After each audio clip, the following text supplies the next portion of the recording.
দ্রুত যে সুস্থ হবে এমন না, বা এর জন্য আচ্ছা, যে কাজ করেন, খুব বেশি। এটা আমি আমার পক্ষ থেকে দিলাম। আমি টিম কুষ্টিয়ার কাছে হ্যাঁ, টিম কুষ্টিয়ার পক্ষ দিলাম। বিল্লাল ভাই কত বড় আমার একটা কাছে কিছুই মানবিক নাই, মানুষ, তার আমার কাছে মানি একটা 5 ব্যাগটা, টাকা আছে, এটা দিয়ে দিলাম। মানি ব্যাগটা একদম বিল্লাল ভাইয়ের মানি ব্যাগটা। আমার আমার আমার কাছে যে আমি 100 কোটির মালিক হলো 10 কোটি আমি এমনি দিয়ে দিতাম। কন্টেন্ট ক্রিয়েটর হিসেবে আপনি মানে এটা কন্টেন্ট ক্রিয়েটর হিসেবে তুলে ধরলে বলতে ওই ফোনটা কই পারবাজ ওরিনার ভিডিওটা একটু বাইরে যাচ্ছে। ও 30 পারা কোরআন নিতে হাতে আর আপনার তো খুলনা বিভাগের মানুষ, খুলনার জন্য দরকার মানে পুরা নিজের হাতে একজন প্রতিভাবান শিশু যে একটা ধর্মের জন্য, ইসলামের জন্য, আল্লাহ সন্তুষ্টি লাভের জন্য লিখছে। তো আমার কাছে মনে হয় অনেক মানুষকে অনেক সময় দেই, আমি ওর জন্য কিছু করতে চাই যে ইসলামকে, এই কোরআনের পাখিকে যে আমরা মূল্য দিতে জানি, কারণ এই ওটা রত্ন। হয়তো অন্য কোথাও হলে ওর জন্য এমন কেউ আছে ওরে 100 কোটি দিয়ে দিত। এটা কিন্তু ওর জন্য দেওয়া বলতে আল্লাহ খুশি হবে, অবশ্যই খুশি হবে। আমি ব্যক্তিগত পক্ষ থেকে 1 লক্ষ টাকা দিচ্ছি, সেই সাথে রেস্টুরেন্ট দিচ্ছে 50,000, এই হচ্ছে 1.5 লক্ষ টাকা, আমার 10 লক্ষ টাকা দিব ইনশাআল্লাহ। এর টার্গেট আছে কত, যে এত দিনের মধ্যে? ওনার কিন্তু রিকোয়ারমেন্ট নাই, কারণ রিকোয়ারমেন্ট এই জন্যই নাই, হয়তো ওদের অনেক কিছু দরকার এরকম না, খুব ভালো ফ্যামিলি স্ট্যাটাস এমনও না, কিন্তু আমার কাছে কোনো প্রত্যাশা রাখে না, শুধু প্রত্যাশা রাখে যে আপনি যে ওর মানে নিজের ভাই না, যে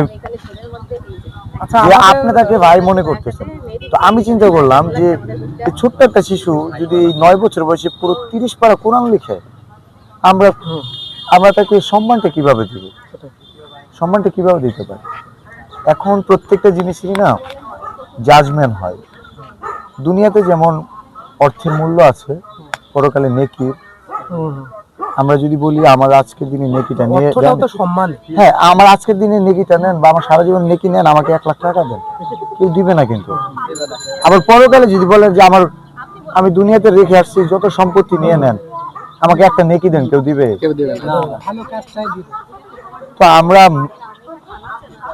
আমরা যদি পাগলামি সাগলামি করে মিলিয়ন ভিউজ নিতে পারি, আমরা যদি অসুস্থ রোগীকে মিলিয়ন টাকা দিতে পারি, আর কোরআনের একটা পাখিকে মিলিয়ন সম্মান কি দিতে পারবো না? আমরা টিম কুষ্টিয়া কি ওরিয়ার পাশে থাকবো টিম কুষ্টিয়া যদি আমি বলি, টিম কুষ্টিয়া 1 টাকা না দিলেও টিম কুষ্টিয়ার জন্য রেডি থাকে। যাওয়ার সময় আমাদের কয়েকটা জেলা থেকে কন্টেন্ট ক্রিয়েটর আসবে ইনশাআল্লাহ, কারণ এই কোরআনের পাখিকে আমরা সম্মান দিব, সম্মান দিব যে আমরা ক্রিয়েটররা কোনটা ভালোবাসি। দেখেন, যার কাছে 100 কোটি টাকা আছে, তাকে যদি বলা হয় যে আপনি 30 পারা কোরআন লিখতে আপনাকে আমি 20 কোটি টাকা দেব, সে হয়তো তার সময়ের অভাবে হবে না, অথবা সে ওইটার জন্য প্রস্তুত না। আমরা অনেকে পড়তে পারি না, তো ওই জায়গা থেকে সে পুরো কোরআনটা লিখছে, সে আমাদের একটা রত্ন না? তো সেটার আমরা যত্ন নিতে চাই। ওরই প্রাপ্য এই মানুষগুলোকে। আমি প্রথমে ও যখন লিখতেছে আমি লিখো, আমি তখন মন স্থির করেছি ওর 1 লাখ টাকা দেবো। তো আমি কালকে ওর সাথে দেখা হওয়ার পরে আমি সিদ্ধান্ত নিলাম, যেটাতে আমি দিলাম, আমি থটস অফ বিল্লাল দিলাম, আমি না থাকলেও যেন ভবিষ্যতে এরকম রত্নগুলোকে যেন মূল্য দিতে পারে, সেই জায়গাটা তৈরি করতেছি। আমার ভালোবাসার মানুষ, আমি যদি 1 লক্ষ টাকা আমার ব্যক্তিগতভাবে নাও দিই, তবুও 10 লক্ষ টাকা ম্যানেজ করে দিতে পারতাম।